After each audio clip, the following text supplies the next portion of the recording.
campaign's top issue. He warned that the United States had to find a way to end the arms race, which threatened the very existence of civilization. But JFK didn't stop there. He brought up issues that would become campaign staples. He vowed to reinvigorate American science and education, prevent the collapse of the farm economy, and stop urban decay. Without missing a beat, he said prosperity must be extended to all Americans without increasing inflation or unemployment. If Jack Kennedy was nervous, he didn't show it. The speech flowed. He was firm, direct, and polished from years of practice. He had been running unofficially for the Democratic Party's nomination since 1957. He had traveled all over the United States to introduce himself to voters. He had made numerous speeches and campaign appearances on behalf of Democratic candidates, picking up IOUs along the way as he built his own formidable organization.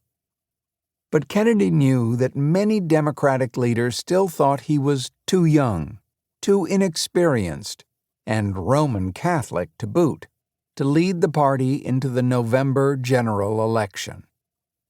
That day in the Senate caucus room, Kennedy unveiled a new campaign strategy, one that could play to his strengths and cut out the old political bosses. Before 1960, presidential primaries were minor events. Party leaders settled on who would be the standard-bearer in the proverbial smoke-filled rooms at national conventions. The candidate with the best connections to state and regional political kingpins usually became the nominee. But Kennedy vowed to flip the script.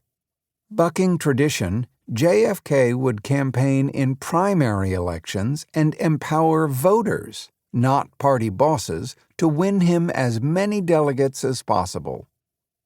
Kennedy indicated the Democratic primaries were a true testing ground for candidates with presidential ambitions. If he could win over primary voters, they'd follow him in the general election. It was a gamble. So far, only Hubert H. Humphrey, the liberal Democratic senator from Minnesota, had announced that he was running for president. Senators Lyndon B. Johnson of Texas and Stuart Symington of Missouri were still deciding whether to seek the Democratic nomination. So, Kennedy challenged any rival to face him in the primaries. He asked if they couldn't beat him there, how could they defeat Vice President Richard Nixon, the presumptive Republican presidential candidate, in the fall? Kennedy was confident that his strategy would pay off. In the past 40 months, I have toured every state in the Union, and I have talked to Democrats in all walks of life. My candidacy is therefore based on the conviction that I can win both the nomination and the election, Kennedy said.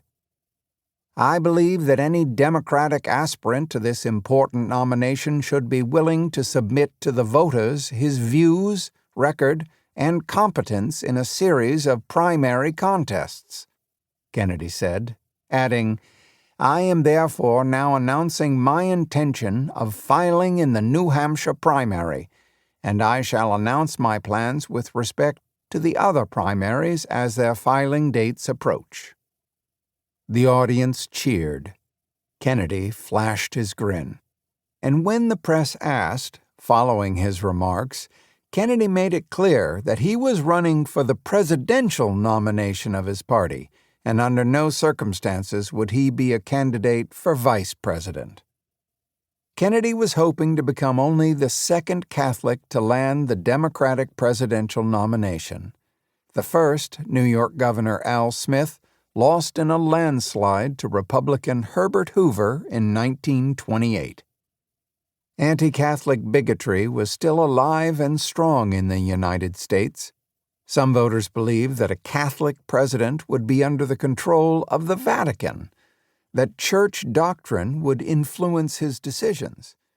Kennedy knew it would take longer than a single news conference to put that to rest.